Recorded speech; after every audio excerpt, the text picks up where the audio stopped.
What's up, guys? Here with you with FC Wonderkid, episode 54. Here with my guy, Breton. How are you?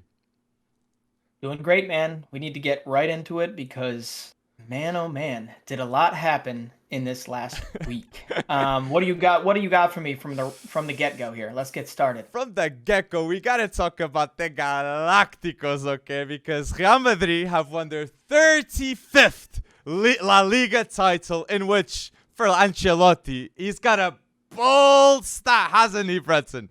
He's got a bold stat. What is it? Oh. Carlo Ancelotti becomes the first manager to win all of the major European leagues. He won La Liga with Real Madrid, League One with PSG, Bundesliga with Bayern, Serie A with AC Milan, and finally the Premier League with Chelsea. So that's amazing. He's got to win. He's got to win in Portugal, Liga NOS. He's got to win Liga NOS to get that sixth rep. Head to MLS next, Mr. Ancelotti. Let's go. Yes, Ancelotti is supporting Canada in the World Cup, so there's a possibility to get Ancelotti one day in the MLS. That could happen. Toronto? Insigne is there. Maybe. Yeah, Insigne's not there yet, but he will be there, and Bob Bradley's running the show right now. But yeah, Carlo Ancelotti, man, come on. Yes. Done wonders there. He's got a chance. He's got a chance heading back to the Bernabeu for the Champions League final and a 35th La Liga title. I don't know if it would have happened without Karim Benzema, but man, oh man, does that stat ring true for absolutely everybody? So Carlo Ancelotti, good on you, man. For sure. Oof. And another player too that has a bold stat is Marcelo. Marcelo, by winning this La Liga, becomes the most coveted, the player with the most titles ever for Real Madrid. And look, Marcelo comes with the dream of getting to one day to Roberto Carlos' legacy. And look, Marcelo, you did a really good job. And the fullbacks in Brazil and Real Madrid, that's the link up that we love to see. And now it's not fullbacks, it's wingers. And we often focus on Vini Jr., but Rodrigo gosh, like the assist that Marcelo did to Rodrigo, he was in tears afterwards. So it was the symbolization, that was so good. It was so good to see. Oh, it was, and you almost have to bring it up. Can Ancelotti, is this the beginning of him essentially doing with Rodrigo what he did with Vinicius? And he's finding his ground, and he's made some great contributions to Real Madrid's form over the last few months when they needed it the most. I mean, as April is definitely the best month of his whole season for him, and you might recall there was a time nobody was talking about Rodrigo. 100%. Nobody.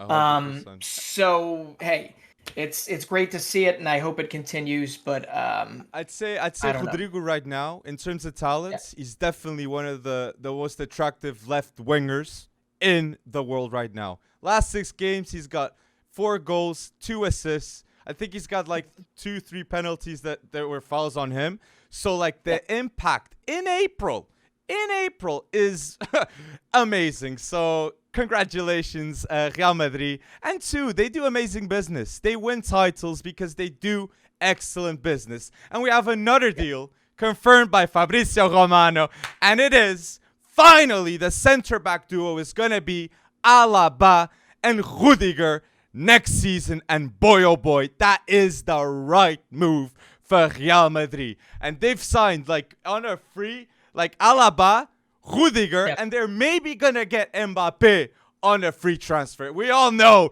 it's big signing fees, but still excellent business for Real Madrid. And it just shows the brand makes it happen. Everybody wants to be a Galactico. So yeah.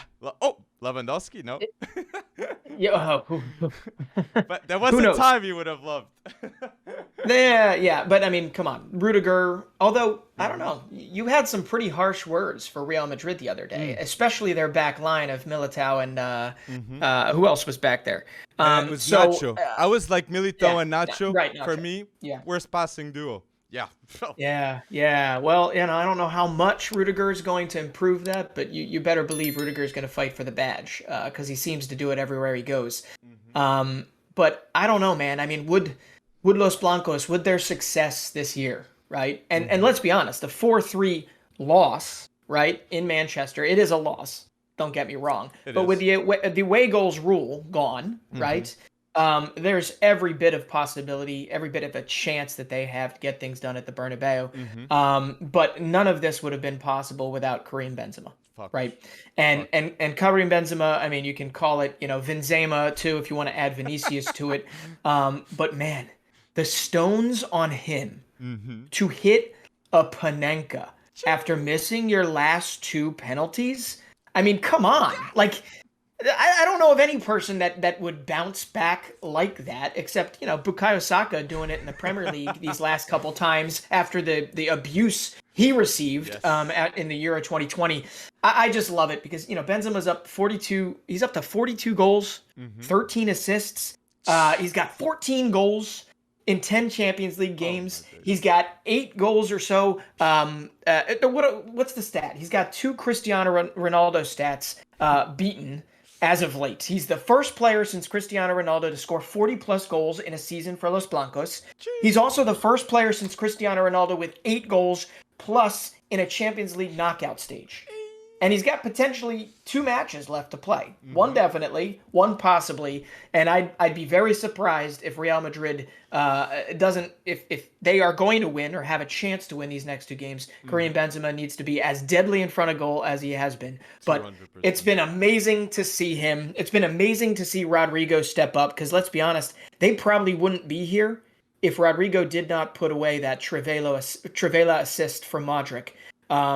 Previously. Yes. So Real Madrid, I know we just mashed the Champions League and La Liga together, but it's been a good week coming off the back of a topsy-turvy, March and April. They got it done, and now their sole focus is on what? It is on Champions League semifinal leg 2. And he said it, like, Benzema, do you reckon the best player right now in the Champions League, right? Benzema. Yeah. No debate. Yeah. And that's it. Like, I really feel like I agree with you. If they're going to get something done, it's with Benzema. And another stat, just to finish it off with Real, it's the fact that Florentino Perez, as the president of Real Madrid, has won 50 trophies for Real Madrid. Like, what a president. I gotta say, man. He does the deals. He makes it happen for Real. And, yeah, it seems like, they're Yeah, and just to put that in perspective, 50 trophies. Put that in perspective. Marcelo, as you mentioned previously, has become the most decorated player in Real Madrid history, okay?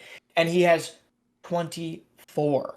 So the fact that this guy's been around for 50 of these trophies is absolutely ridiculous because of that staying power of Marcelo. I mean, it's pretty awesome. I don't always love to, give all the love to Real Madrid, but considering some of the losses that they've gone through leading up to this, where a lot of people said they're going to get caught for La Liga title, they're going to get this, they're going to get that.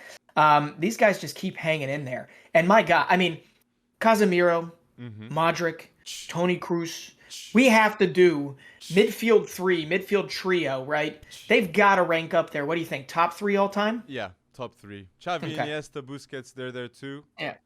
Those 2 trios are definitely in the top 3 of all time. So, but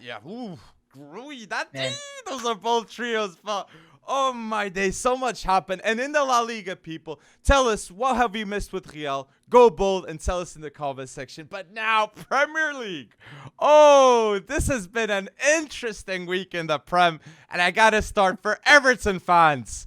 Yes, Lampard did it, and he did it against the club that he knows best. And Richarlison, if there's a player that is gonna score that goal for you guys to stay, it's Richarlison. And big up on Pickford. That was a world-class game by Pickford. Okay, I was shook. So yeah, I gotta give those ups to those 2. Oh my days. I mean, when they needed it most. Man, watching that game, the camera panning in to Goodison Park. There were people in tears. And they haven't done it yet. The Great Escape, not really a great escape, but they have not done it yet. True. But that win was absolutely monumental. It was absolutely needed. And Jordan Pickford, man, phenomenal to see. And that's coming off of what? Ben Godfrey got injured previously, so he wasn't part of the game. I mean, there's just a lot of things started to pile up. The dominoes seemed to be falling for Everton to where it felt like they were going to be down. And now they have a game in hand. They're 2 points behind Leeds United. And as much as I hate to say it, Jesse Marsch and Leeds United have a tougher road from here on out.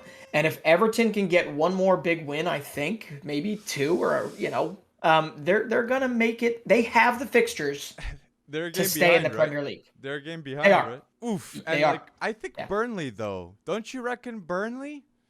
Like, I don't know.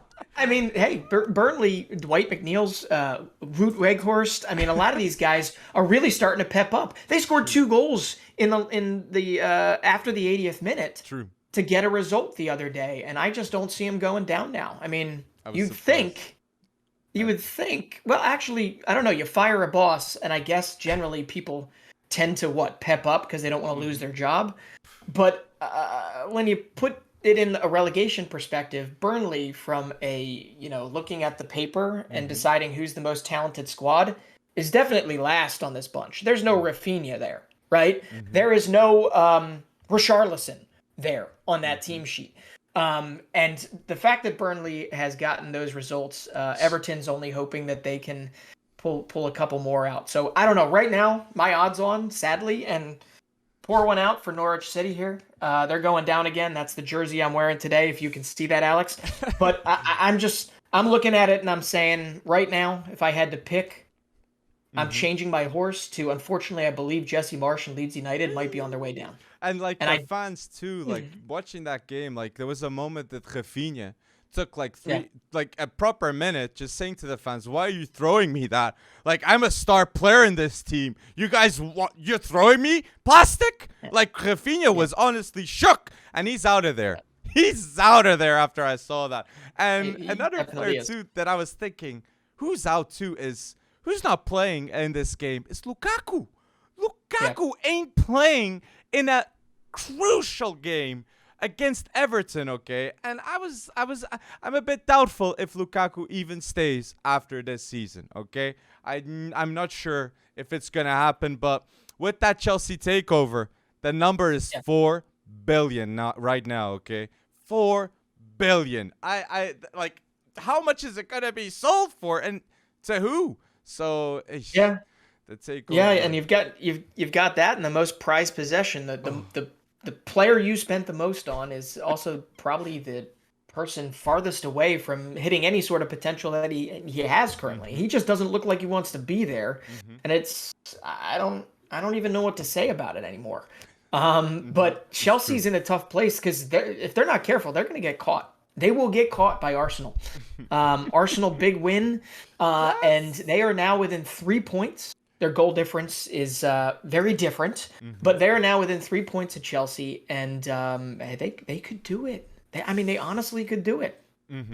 It's great to see. But with Arsenal, big win against West Ham. Absolutely. I wasn't expecting and a player too that I'm very surprised on how he's being crucial in my opinion, especially in these last 3 games, is Eddie Nketiah. Okay, he didn't score against West Ham, but I guarantee you he was crucial for that win because the West Ham defenders couldn't get enough of him, and the constant pressure. I really enjoyed seeing what Arsenal did, getting a win away against West Ham, a team that seems unbeatable in the Prem, especially at home. Oof, and for the West Ham fans, you guys need a striker. I was feeling that 100%, man. Antonio, he's a great player. Don't get me wrong. A West Ham legend. But I really feel like West Ham need to sign up a striker.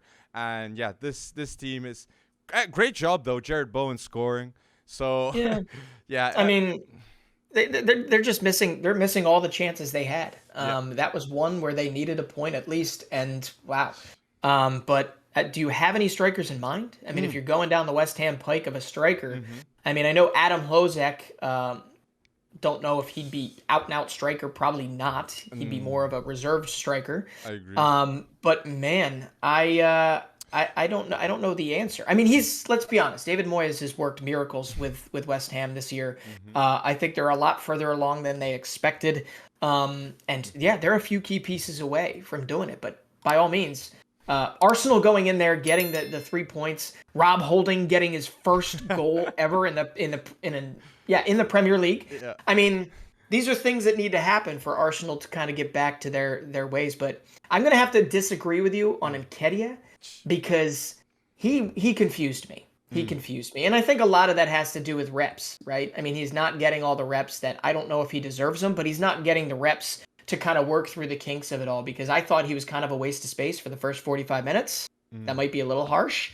But he did pep things up. He did pep things up a little later on in the game, and I did have specifics written down, but I didn't put them on the the little doc we got here that we referenced. So I don't know, man. Do you think Arsenal could catch Chelsea in third?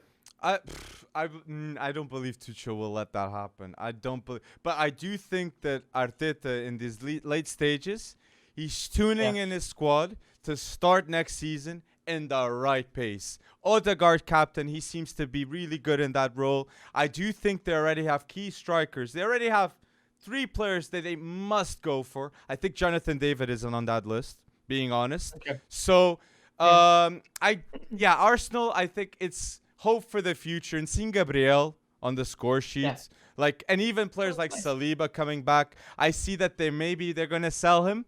That for me is a bit of disappointment because I want to see Saliba striving at Arsenal because for me that was an excellent buy that Arsenal did at the time. So I think it's a hope. And Saka, I think if Saka doesn't get Champions League football next season, I think he'll go.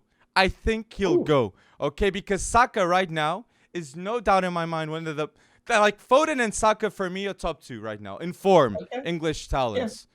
And for me to think that Saka doesn't have the chance to play Champions League football and to see Foden banging goals against Real Madrid, getting that experience, I know Saka's I one day have to get there. So I hope he does, and hopefully it's with Arsenal getting that top 4. But I know a team that's making it hard and structurally finally tuning things in because they're listening to their man, and it's Tottenham. With Conte, just like West Ham Arsenal, tough game. Tottenham Leicester, it's not that easy too, and Tottenham getting it done with an excellent fashion. And Heung-min Son, if there's a player that improved with Conte, it's Son. He's got 19 goals this season, which is his personal best. Okay, Conte with Kane, Son, Kulu at the back, unbelievable trio, and he's starting to cook things in there. And wow, amazing. Yeah, man, I'm with you on it. And he now has 20 goals, I think, outright this season. And the funny thing is, if you go back, okay, and I know 20, the number 20 has been sullied, right? 40 is the new number. Lewandowski and Haaland and all these players just score. But obviously, Son does a lot, okay? And he does it so consistently to the point where the last 6 seasons he now averages almost dead on 20 goals a season. And it's just whether or not he goes double digits in assists, which is more often than not. But that's even more impressive when you consider the fact that who's he share a pitch with? He shares the pitch with Harry Kane. Harry Kane does all the scoring. Harry Kane does all the penalty kicks. Harry Kane gets most of the attention. But Son has found a way to be an impact to a team that was, man, oh man, were they up and down this whole season. Up and down, and they are very, very close to Champions League football. They're hanging in there. And they're, it's impressive considering all the mind games Antonio Conte plays, considering he had to definitively dismiss interest in the PSG job this week. It's pretty impressive what they're doing there. But Son is one of my favorite players in the Premier League. I think hands down, just from a personal and a professional perspective. He's just great. Great to watch. Do you think if Son was at Real Madrid or Son was at Man City, you think he'd be maybe in a top 5 Ballon d'Or race? Oh my. Wow, that's a stretch. It's not a stretch that my little brain could take at this moment in time, but I don't know. I really don't know. That's a doubt and that's the thing too. He's gonna stay at Tottenham. I know he's gotta get a trophy, man. He's gotta get a trophy for Tottenham. With Conte is the best chance. So I can see it happening. And a player too that's working a lot and improving a lot too is Romero. Romero with Conte is a much better center back, much better. And I fully expect Tottenham to be in the race for another center back. Okay, like not everyone can get Conte, Pau Torres all on the same team. So like Conte and Tottenham, they have a chance to get one of those center backs, and let's wait and see. But Kulusevski, just want to give a last shout out. 7 assists, okay? 7 assists, okay? It's such an instant impact, and I'm dying to see what he's going to do next season, starting in with Conte, and the players too that he might get to be around him. Oh, I'm very excited. Oh. But here's the thing. All of this is moot. All of this doesn't mean anything because guess what? Manchester United, Tottenham, Chelsea, they're not winning titles as long as Jurgen Klopp and Pep Guardiola are in the Premier League, okay? And Jurgen Klopp, actually, to our surprise, just signed up for another 2 years. So it's going to be Klopp versus Pep for another couple years at least. And I know, you know what, Pep ends next year, right? His deal ends next year. And there's talk about whether or not he extends as well. And if he extends, I mean, I don't know what's going to happen. I think Haaland I think Haaland helped too. I think it was I think that's a fair assumption. It's like, I need something. Haaland? Yeah, I think that does it. But shake it up a little bit, please. Exactly. It's like, please give me more. But like, even it's very interesting now that City, so many pieces too, and Foden. Like for me, Foden is gotten so much better.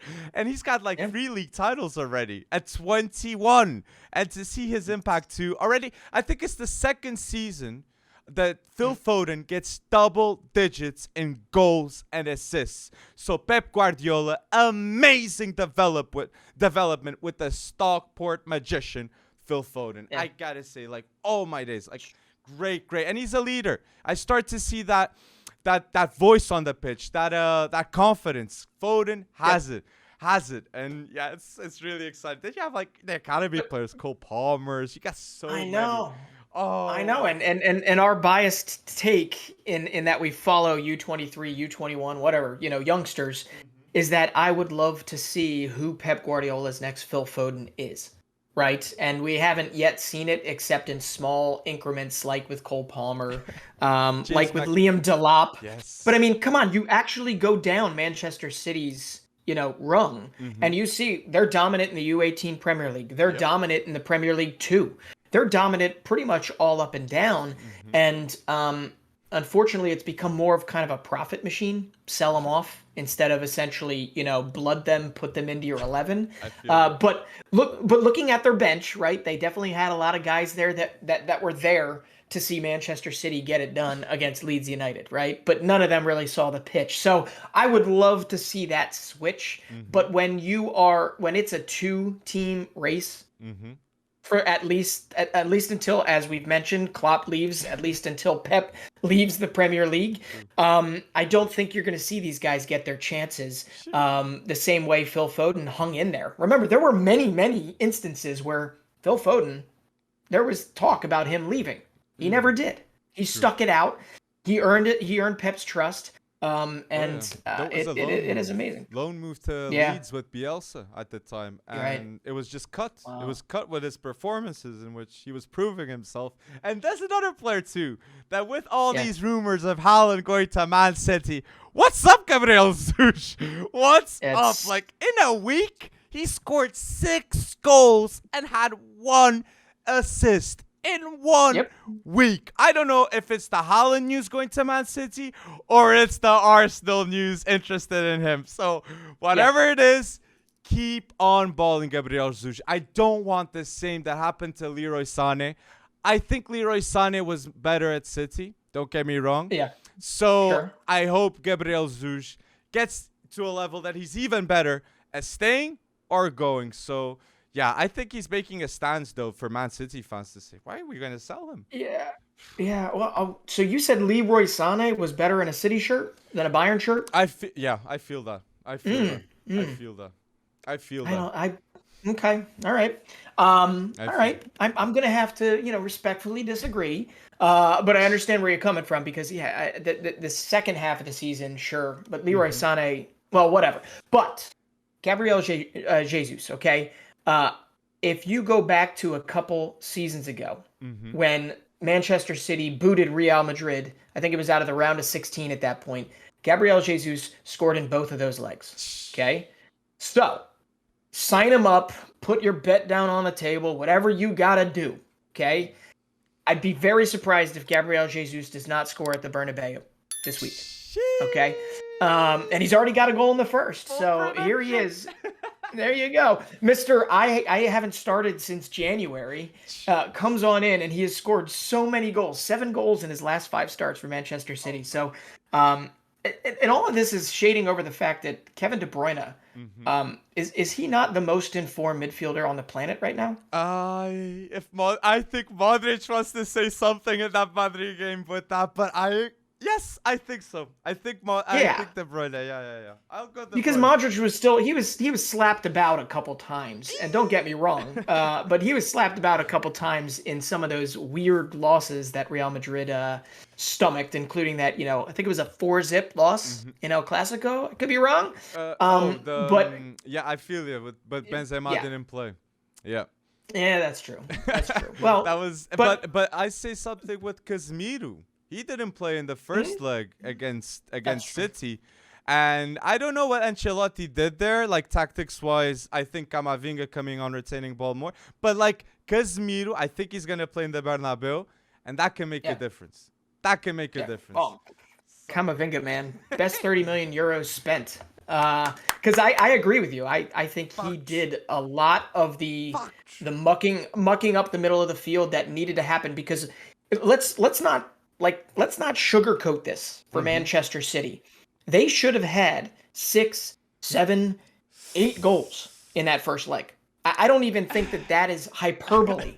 They should have put Real Madrid away early on in that game. They had them so far on the back foot. Real Madrid was flustered. They were making mistakes left and right. They couldn't get protection. They couldn't get ball retention. It just their press wasn't working. Nothing was working for Real Madrid. They had them a couple misses, a couple dumb kind of like whatever. I'm going on. There's a moment that Mahrez did a miss and Guardiola it was 2-0. Yeah. And he missed Mahrez a 3-0 goal and like Guardiola, you could see it. He knew the importance of that miss and he was fuming. So let's wait and see. I think the Champions League, let's wait and see who's going to win. Tell us down below. Go bold with those predictions. And the other team, Liverpool, it's great. Now, Klopp getting 2026. Trent too. At 23, Trent already has 3 semifinals in his locker, okay? Future captain, no doubt.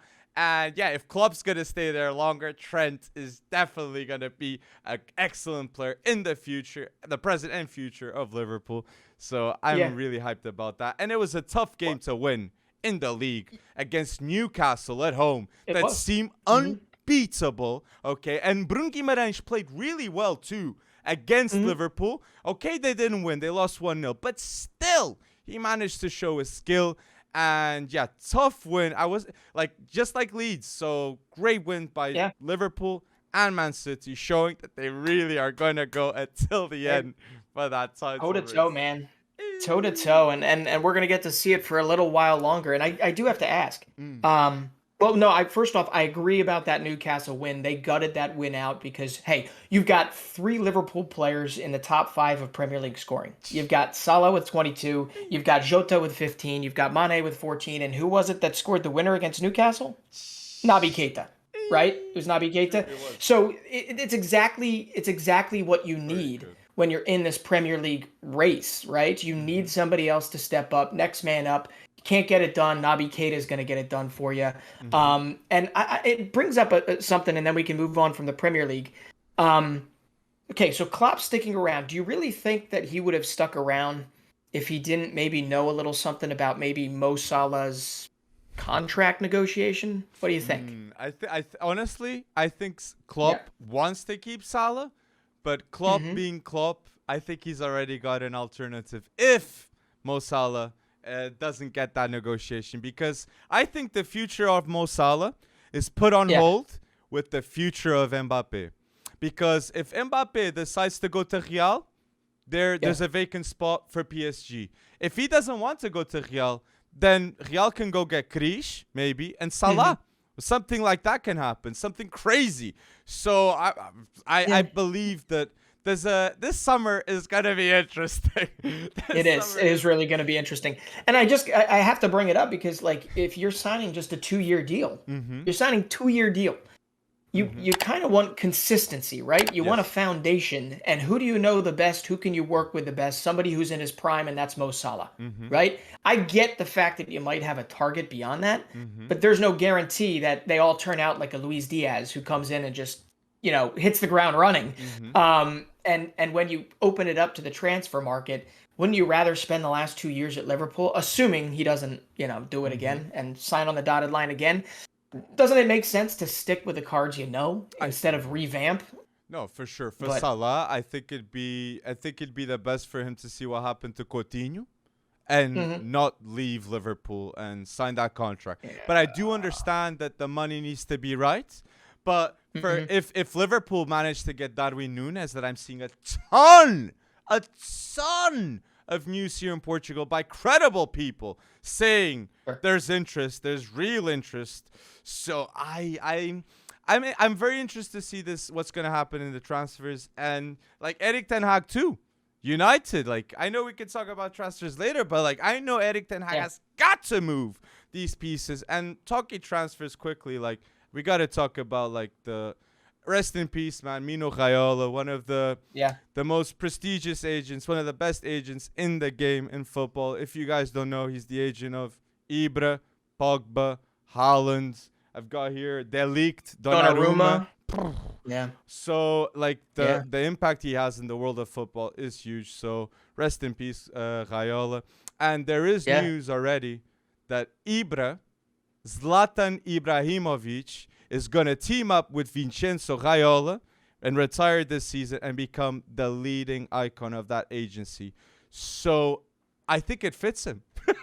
I think it fits Ibra with the confidence. So and they need someone to replace that image. So Haaland getting tips from Ibra.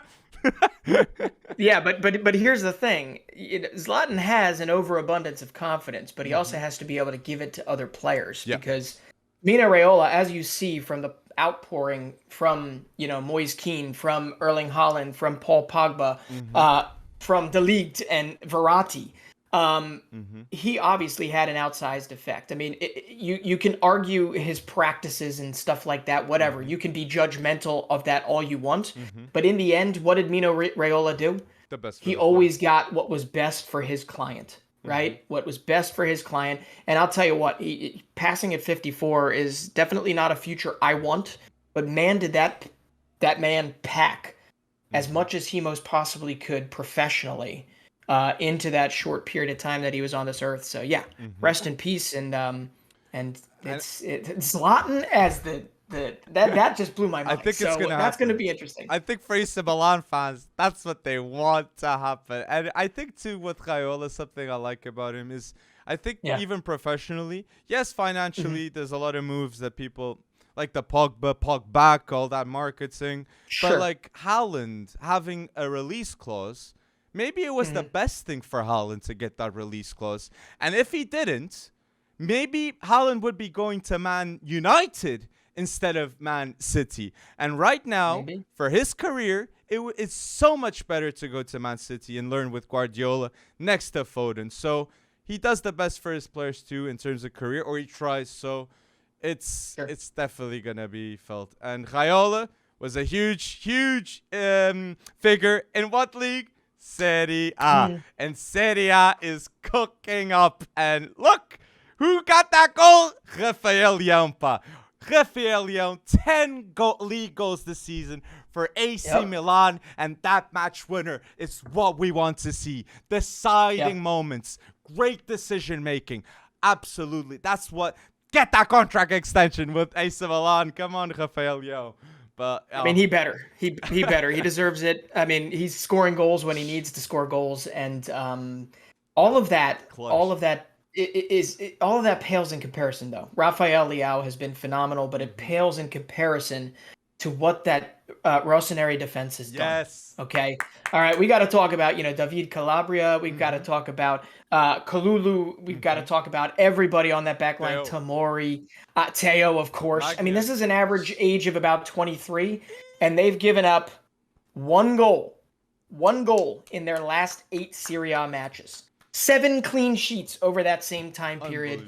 And they are now 2 points ahead of Inter Milan at the top. And if they win it, man, it's their first Scudetto in 11 years, I think, right? That's massive. That is just absolutely massive. And the crazier thing, Pioli and Maldini, right?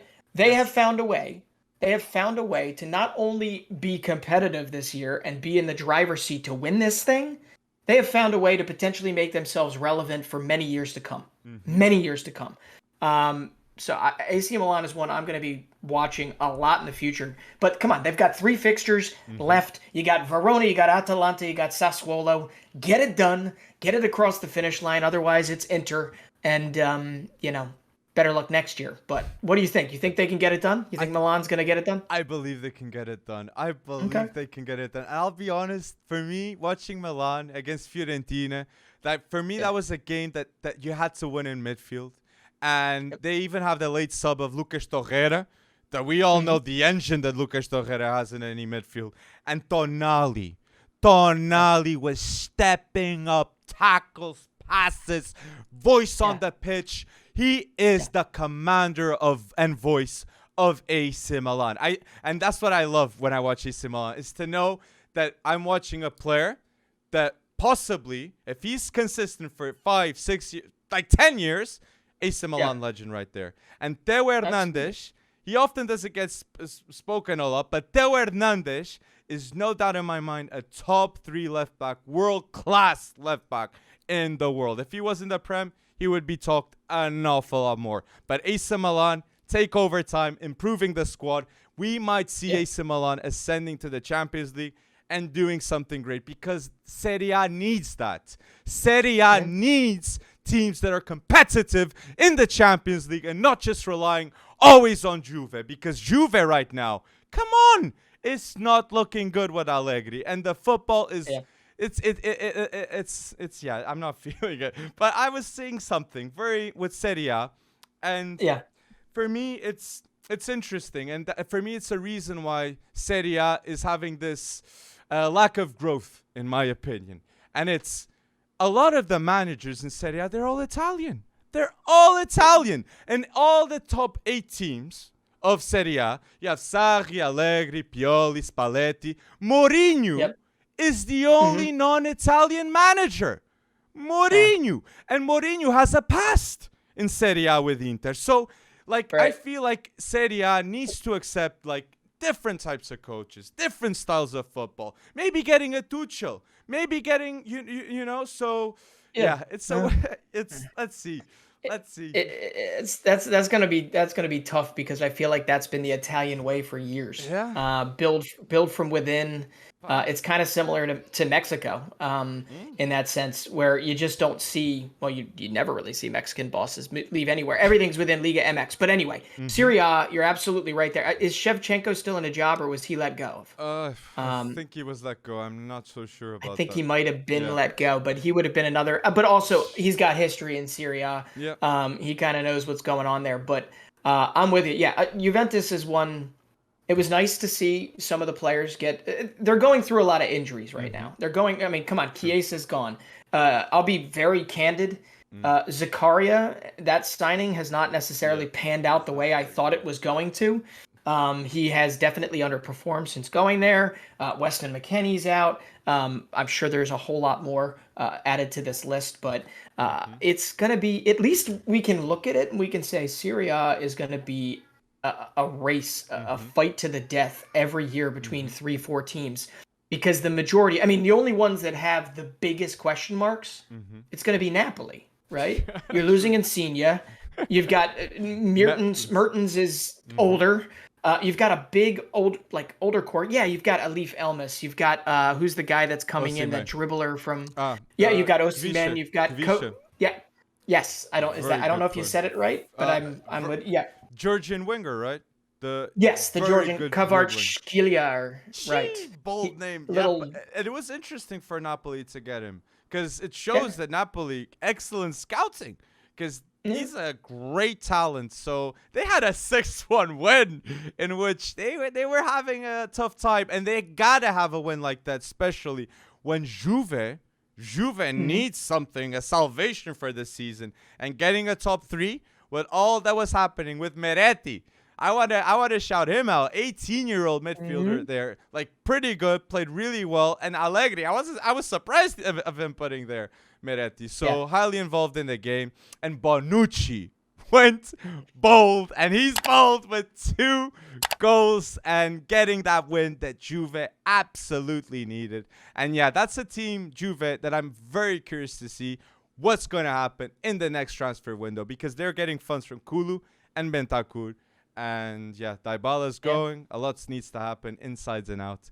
But But Juve can they can get a little bit of a consolation prize if they pip Inter for the Coppa Italia final, which is coming up. So they still got, I believe they still have a final to fight for.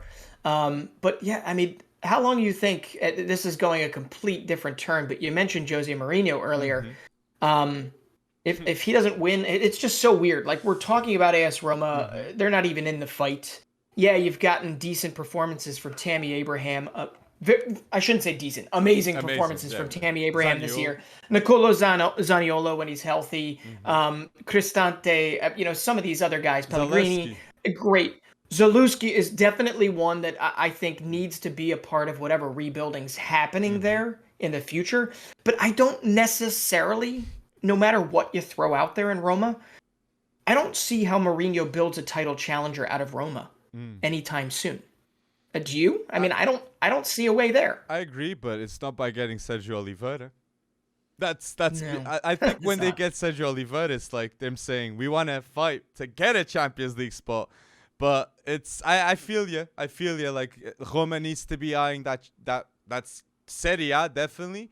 And those Champions League spots need to be a guarantee because, it's the history of Roma. But I feel you, Breton. Ever since De Rossi's gone, Totti's gone, like, Roma has missed that identity. And I think they were leaning on Mourinho, bringing back that passion and culture. And it's true, ever since Mourinho left Man United, I think he's been unlucky too in his jobs at Tottenham and at certain given moments. But, like, he could have won a trophy for Tottenham. And he got sacked, like, the week before that final. And I was like, come on, you did Mourinho dirty there. So, it's I do think he's having a dip in his managerial career. But let's see what happens. And I think he's going to coach Portugal. I have... Because that's what... Right, and that's what I was getting at. I have exclusive info that Mourinho does have in his mind 100% that he wants to coach Portugal one day. I can guarantee you that.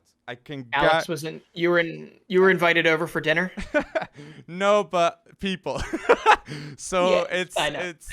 Mourinho really wants that to happen, and I believe that will happen too. So if he leaves Roma, where is he gonna go? Is he gonna go to Turkey? Like George Zuj is being said he's gonna go to Fenerbahce. And Turkey, we know we have a new champion in Turkey, which is Trabzonspor. Big up to them. I saw Hamsik is there. I was like, what? Still winning. Still doing it. Unbelievable. 38 years without winning a title. Trabzonspor, the streets were filled. And I love the passion of the Turkish fans because they are bold. Besiktas fans, Fenerbahce, Galatasaray, and Trabzonspor fans. So big up on them. Big up. And there was, I think it's Abdulkader Ömür, who is one of their young stars that has intrigued me, but is fallen by the wayside these last few years because of injuries, but he was a vital part of that last run to the title. And it is nice. It's nice to look in Turkey and see different teams winning it, which, unlike other places. But you've had, what is it, Başakşehir? Hopefully I said that correctly. They won. They had the big funding, and then they had a big fall beyond that. So we'll see what happens to Trabzonspor, because I honestly believe that they have a core that could win it for years to come. So we'll see if it's a new big one in Turkey. But man, I was not expecting you to go to Turkey after going from Jose Mourinho to that. But because I was like, George Jesus, like where? And it's to Vishka. I was seeing the stats, and it was like a winger Vishka, 9 goals, 12 assists in Super League. Adin Vishka, yeah. Oh, underrated player. Wow. He's been good for them for years. Sheesh. Yeah, man. So all right, well, where else do you want to go? Yeah, that's a great highlight for them. I didn't know it was 38 years. That's massive. 38 years. Something worth mentioning too that we forgot to mention was Mo Salah did get the award of the Football Writers Association. That is a big time award, and Declan Rice got that 3rd position. I want to highlight that too.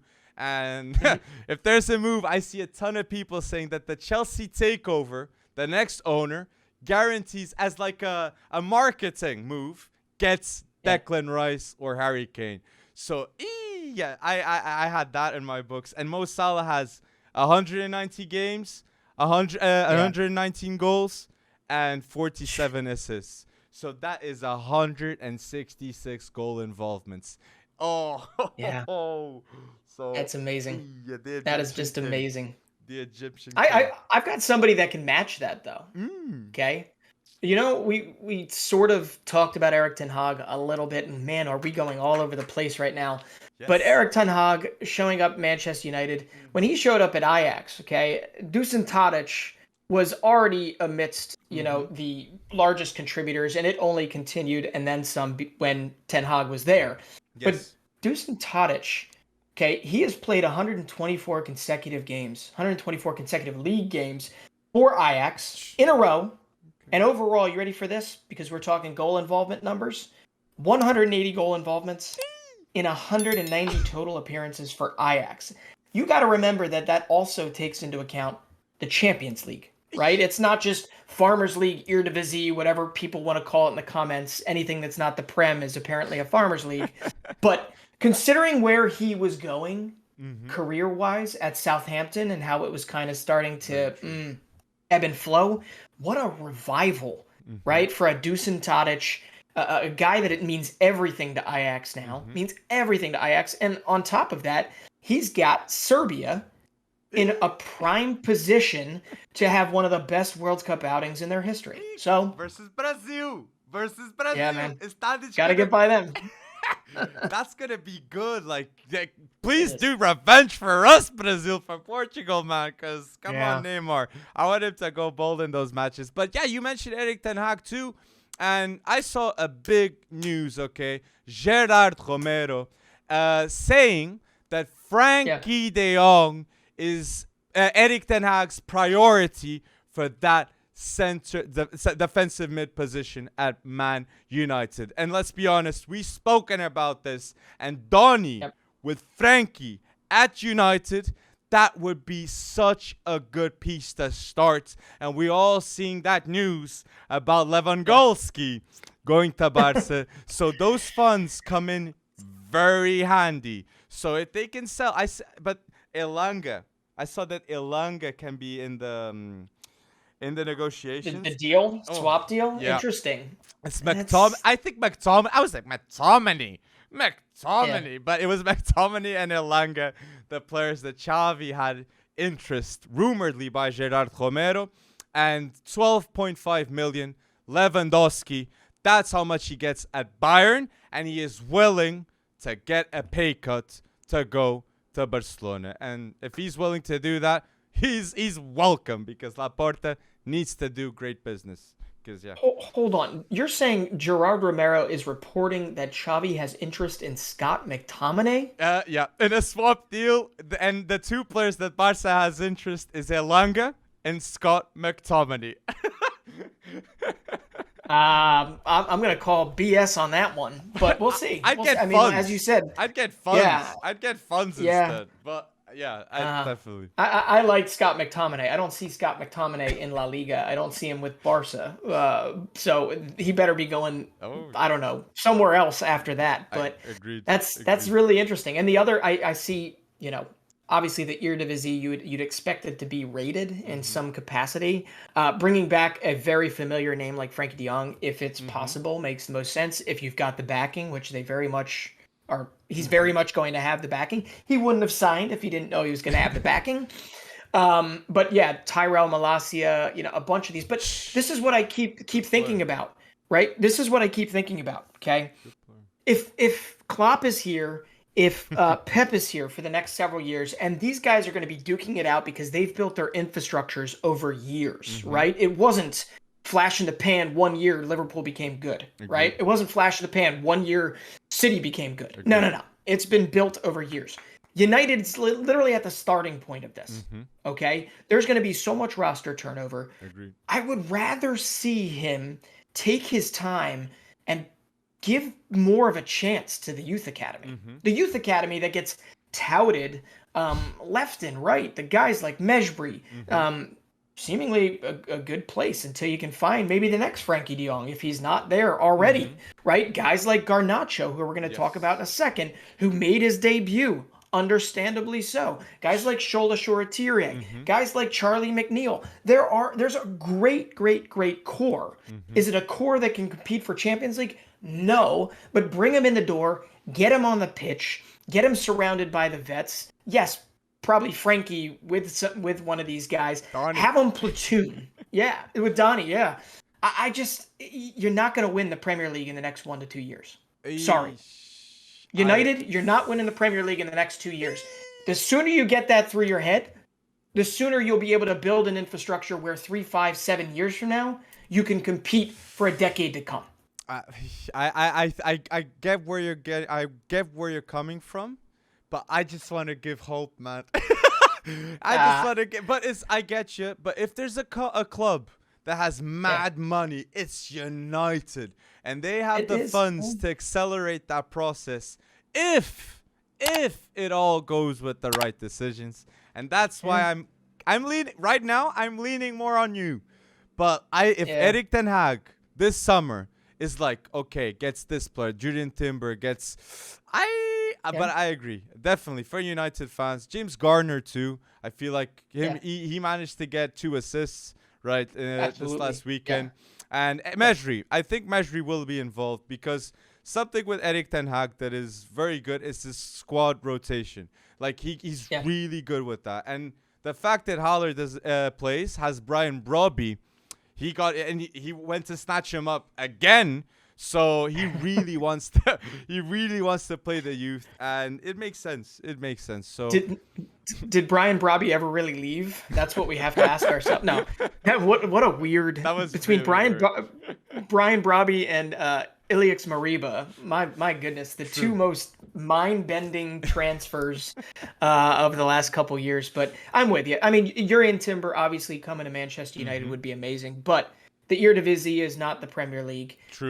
The amount of talent that's in the Premier League, it's gonna be a transition. So okay, call me a practical. I don't know. Call me a practical person. Call me a cynic. Call me whatever you want. But the same way I feel like Xavi's rebuild of Barcelona is going to take some time, regardless of how much money they can give them, how much money Spotify's giving them. It's the same with United. It doesn't happen overnight. Newcastle's already accepted that.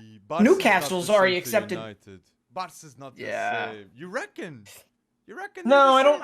Obviously, it's not the same. No, it's not the same. But there are parallels. I mean, we're coming out of a little bit of a scarred fan base. Okay, to throw all this weight behind, Gavi and Pedri and Ansu Fati being back on the field again after his 15th injury this year, it seems unrealistic to put all this on the shoulders of them, right?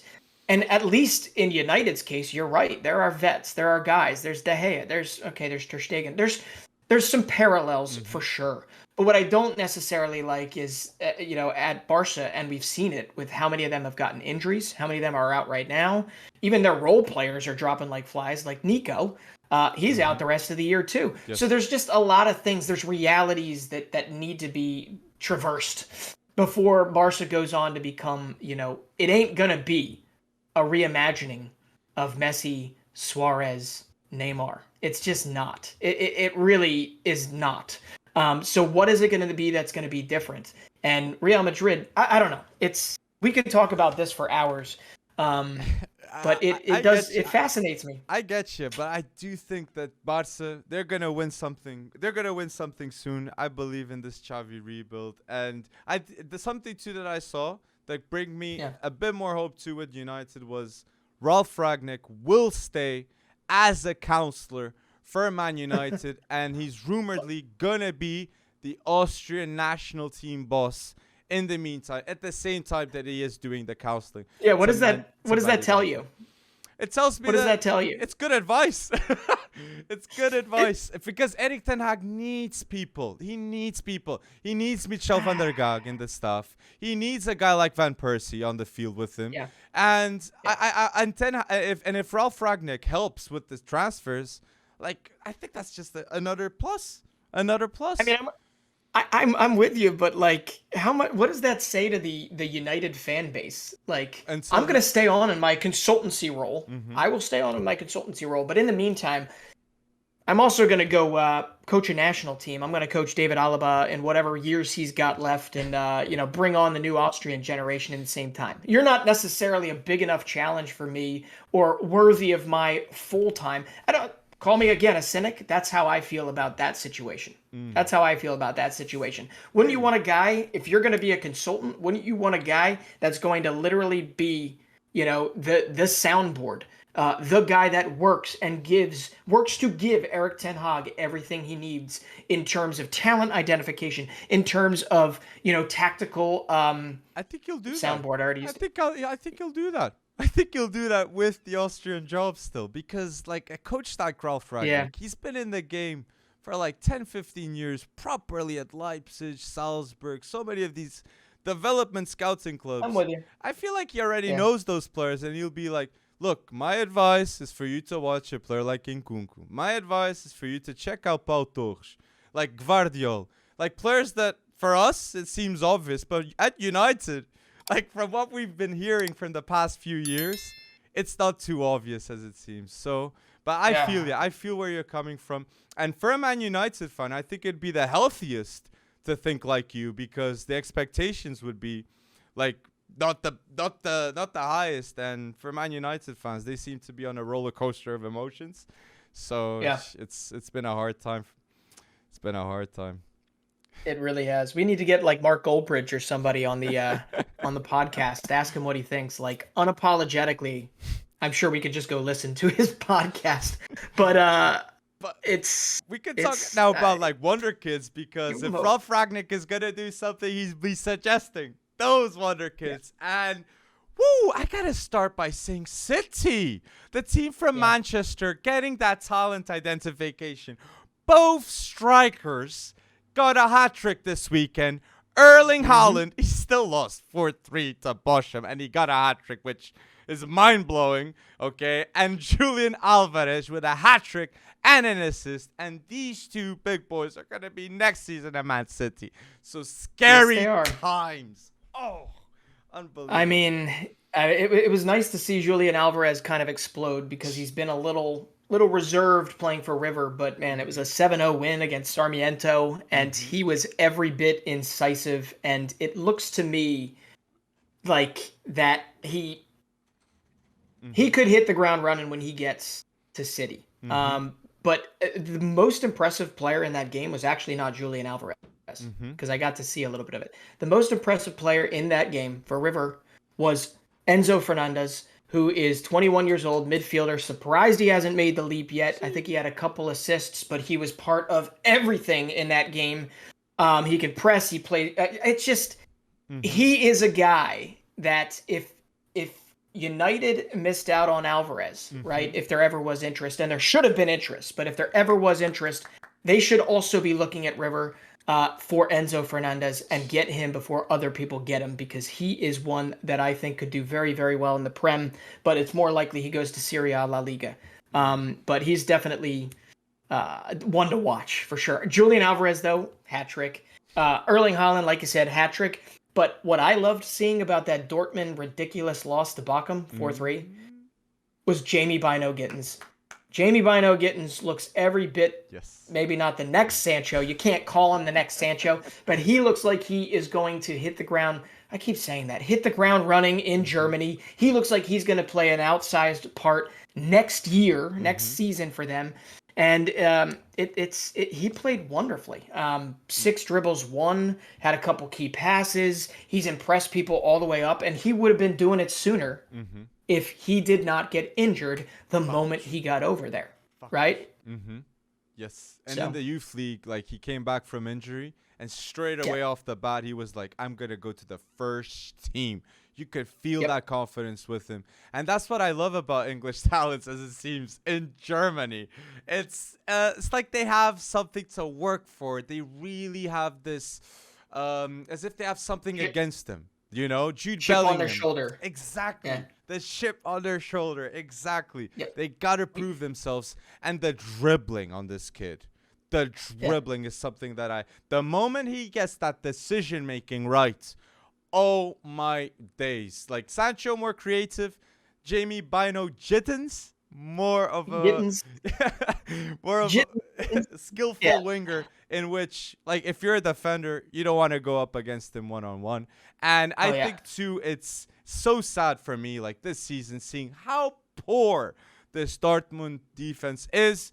And Nico Schlotterberg, the player with the most tackles in the Bundesliga, is going to be going to Dortmund, as it seems, and Nicolas Süle too. So Dortmund has solved their issue at the back for next season. So I'm very excited to see that. And what makes me sad is I'm excited for Dortmund next season without Haaland. Yeah. Without Haaland. Yeah. So it can be bold for some people, but I think Dortmund next season will be better.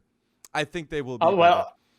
But I'll tell you what. I mean, their decision making when it has come to how they spend their money, because every year they sell off their players, they get good funds in. Their decision making has definitely gone down some. Yeah. Right?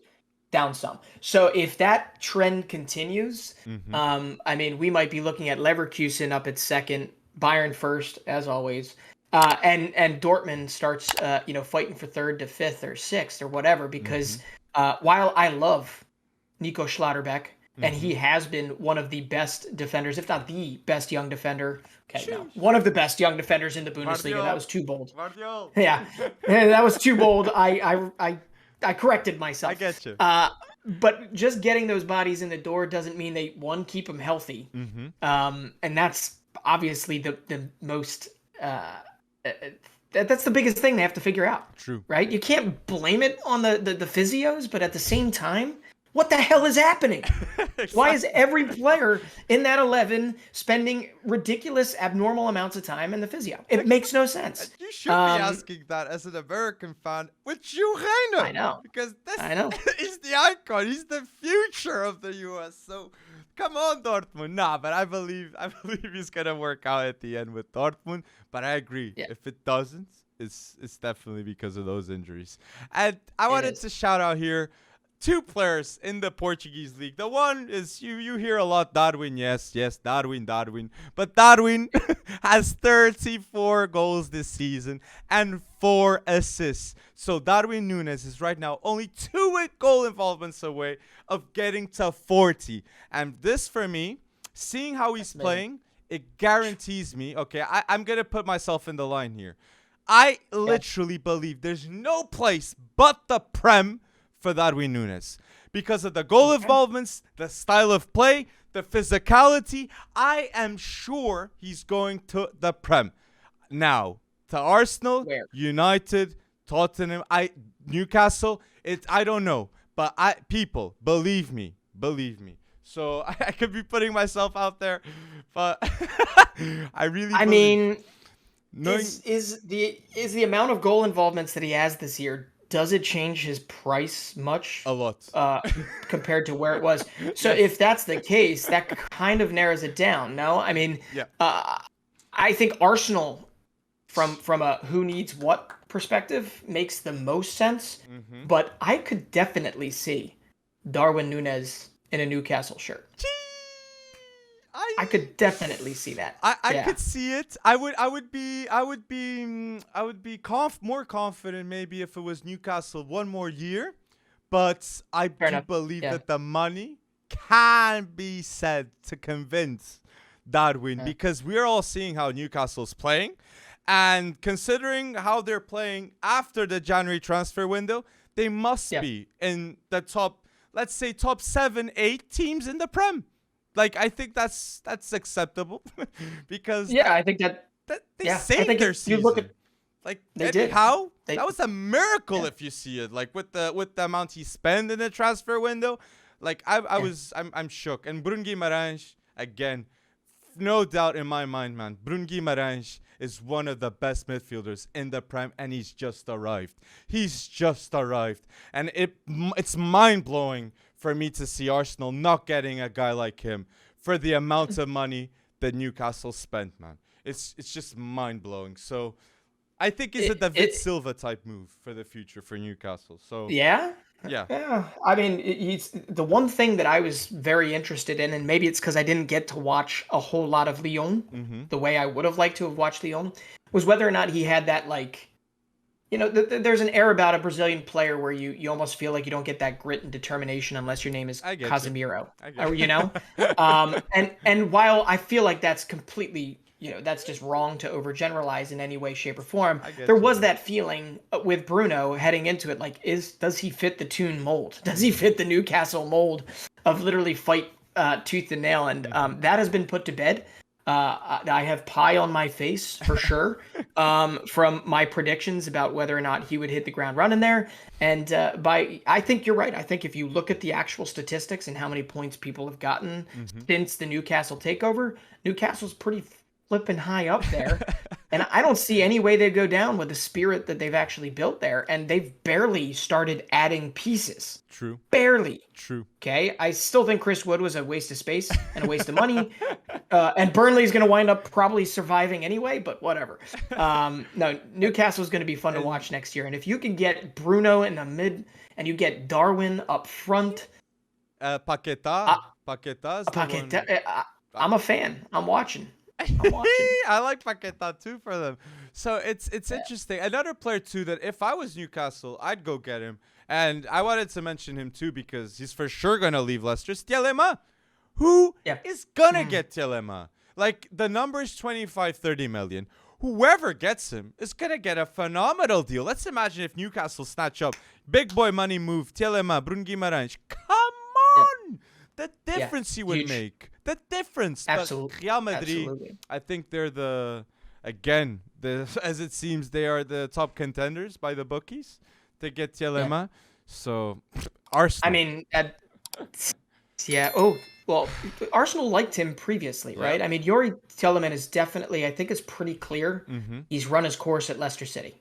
He's run his course at Leicester. And I still remember the look on my face when I heard that Leicester had beaten a bunch of different signatures or a bunch of different teams to his signature. I mean, this kid coming out of Anderlecht was like considered whatever. And yeah, okay, he's met some goals there, but like Leicester City has definitely fallen a little bit. Okay, here they are. They're in the Conference League. They're in the semis. They have a chance to make it to the finals. I agree. But still, they're inconsistent.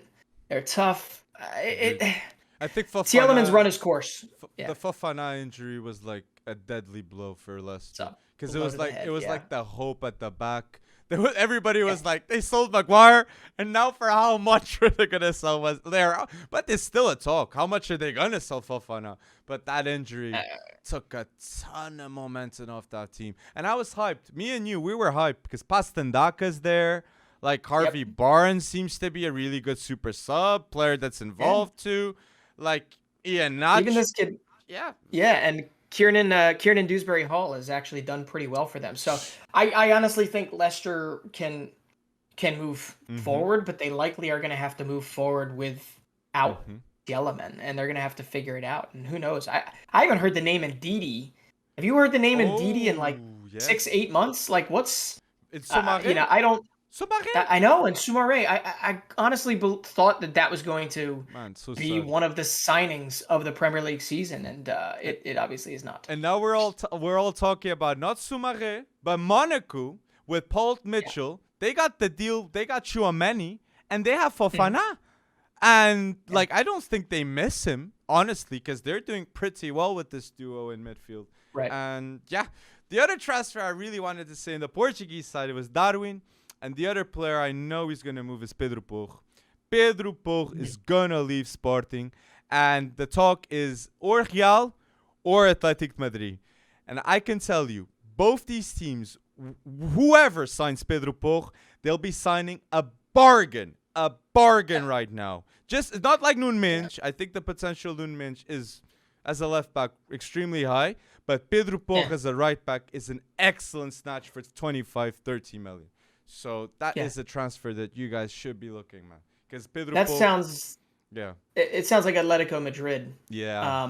Written all over it to me. Trippier. I don't know. Trippier going to Newcastle. Yeah. I feel it. I feel it too. But there's no doubt. There's no doubt Real Madrid needs a right back. Dani Carvajal has been every bit a... Well, whatever. We don't need to talk about that because we've gone through. But Pedro Porro, he had some injury issues this year, right? Yes, he had an ACL, but he's back. He's back. Okay. He's back. All right. Well, I mean, I don't think we can go any further. We got to stay in Portugal for a little bit. And I know we were talking about Darwin earlier, but if we're going to talk about Benfica, we got do this because Benfica, after 3 misses, after 3 UEFA Youth League final, they didn't just win it. They destroyed Red Bull Salzburg. Absolutely destroyed. Deserved. I mean, there were guys that I know you've talked about a lot, but Martín Neto, Enrique Rojo, I'm screwing up all their names. No, you're not. But man, did they put in a show. Chernador, I mean, all of these guys. Who's the center back I told you about? Antonio Silva, keeping Roko Simic quiet. It was just a wonderful game in the UEFA Youth League. And after 3 tries, after the 2017 literally loss to Red Bull Salzburg, of which João Felix was a part of, his brother and the rest of his crew end up getting it done. 6-0, man. And but the thing with Felix was, like, he was involved, in the last final, and Hugo came on, and he won a penalty straight away. Hugo Felix, man. 18 years old, playing really well for Benfica under 19. And he today had his debut for Benfica B na segunda divisão. So big up to Hugo Felix. I hope his improvement keeps on going up. And yes, Breton, you mentioned the talisman. I'm going to say it. All these players, obviously, Benfica winning. A lot of Portuguese players are there. But the best player, in my opinion, in that Benfica team is an Italian midfielder, Sher Endur, that plays at the 10, but he's so big, man. I think like he should be an 8, maybe, box to box. Yeah. Because, my days, the tackles, the interceptions, the creativity, he is legit. People, trust me. Remember the name. If he doesn't play for Benfica first team next season, he will play somewhere first team football. Sher Endur, okay? The future of Italy. And I legit believe, Breton, he is going to be, he's got definitely the potential to be an Italian national team player. Definitely. From what I saw, I 100% agree, and then some. I mean, his size, he had speed, he was everywhere. I mean, hell, I think he could even play at the 6 if he wanted to. I mean, he looks like a guy that can be molded into. You get a legendary, manager. You get him under him, and he's gonna find a way to bring everything out of that kid. And I gotta say, in attendance was certain Luis Figo watching that, but also in attendance was the Benfica boss, right? Their caretaker boss, Verissimo. But it's gonna be Roger Schmidt next season. Right. Leaving PSV, and he'll be trusting the youth, as it seems. And yeah, even David Neres. It's rumoredly that he's gonna go to Shakhtar, to Benfica, and I'm gonna complain to Benfica, saying you should have go get Marcos Antonio from Shakhtar. Okay, that would be a proper signing. Like David Neres, I love him though. But you have Embalage, you have Diego Moreira. This is the other name, Sherendur and Diego Moreira. Remember the name, people. Winger, absolutely incredible. Watch those highlights of Benfica in the Youth League. There's a pass done to Henrique Araújo, that another player you mentioned. Great, man. Diego Moreira. So, Martinez, Diego Moreira, Henrique Araújo, Sherendur, António Silva, Rafael Rodrigues, Pedro Santos, so many quality talents here, and I'm dying to see what's going to happen in the future for Benfica. And yeah, it's looking very, very good. Well, I'll tell you, you've got a new boss coming in at Benfica. You're not obviously not catching second place. You're not falling below fourth place. So you're in third. You're in third, Benfica. What's the likelihood that some of these guys actually get their debut before the end of the year? No. I mean, why not? No likelihood. You don't think so? I think it's going to be very difficult for any of these players to get that, because Benfica, there's a thing with Benfica that is they have a need to win. There's a lot of demand. Like with Sporting, with Porto, Porto too does demand. But Benfica, the fans demand winning 100% because they're just used to it. They're just used to it. So it's extreme pressure. And I'm actually very curious to see what Roger Schmidt is going to do, because the president of Benfica now is Rui Costa. Rui Costa, former AC Milan legend, Rui Costa, now is the Benfica president, and he did a bold move by getting Roger Schmidt, because my decision would have been Leonardo Jardim or Marcelo Gallardo from River Plate. So that's a big one. that would have been, because I don't know where that manager's gonna go. La Liga? I know. La Liga? Yeah. Like, because we might have to put bets on it, like fake bets or something. We have to have like a live Twitch. Where is Marcelo Gallardo going to go? Because, he needs to make a move at some point. 7-0 the other day against Sarmiento. But Roger Schmidt at PSV Eindhoven, I mean, he brought in Noni Madueke. Yes. Right? Cody Gakpo has done phenomenally under him. You're right. He's going to rely on his youth, but Benfica doesn't across the board necessarily. They're 11. Doesn't exactly look or exude youthfulness as it stands. So it'll be. I think Benfica should trust the youth more. I think they should trust the youth more, considering that maybe if they would have, maybe Jetson, Florentino, these players' careers would have been a bit different than it was. So I feel like Benfica. Let's see what's gonna happen. But Florentino is still there. And I still think Roger Schmidt can make something happen with him.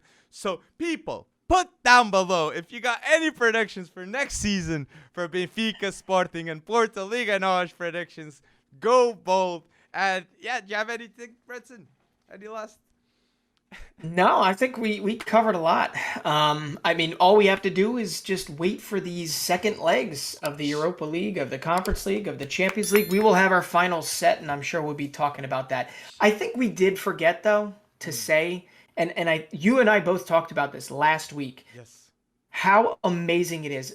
Okay, Barcelona. It's great to see the men's side doing what they're doing, coming back, fighting through the narrative that they're over. Guys like me, buttheads like me that are saying Xavi can't do it as fast as some people think they can.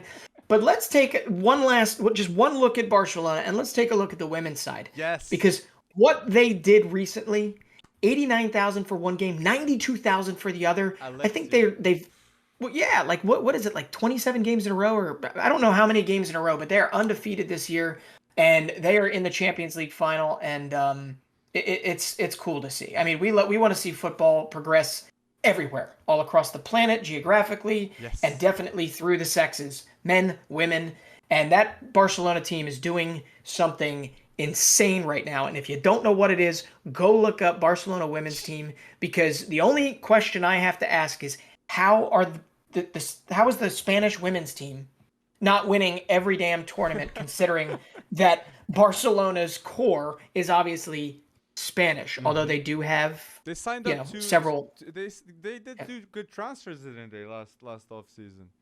They did, but 92,000 going to support them, man. 92,000. And it's the biggest women's football attendance on the planet. Big respect to Barca, man, and it shows. Absolutely. For a club to really strive, it's the culture.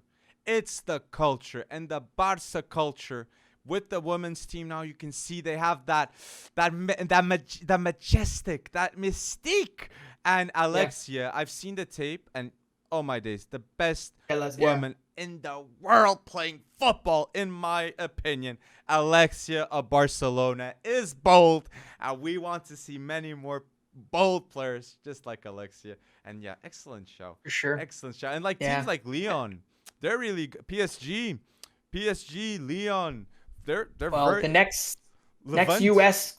I think right? The next U.S. women's national team star that nobody's talking about is it's Catarina Macario, and she plays for Lyon, and it's Lyon that will be taking on Barcelona in the women's Champions League final. So Macario is she's a beast. She's only just catching on. She doesn't have the same mystique that Alex Morgan or Abby Wambach or Carly Lloyd has, and that's probably a good thing.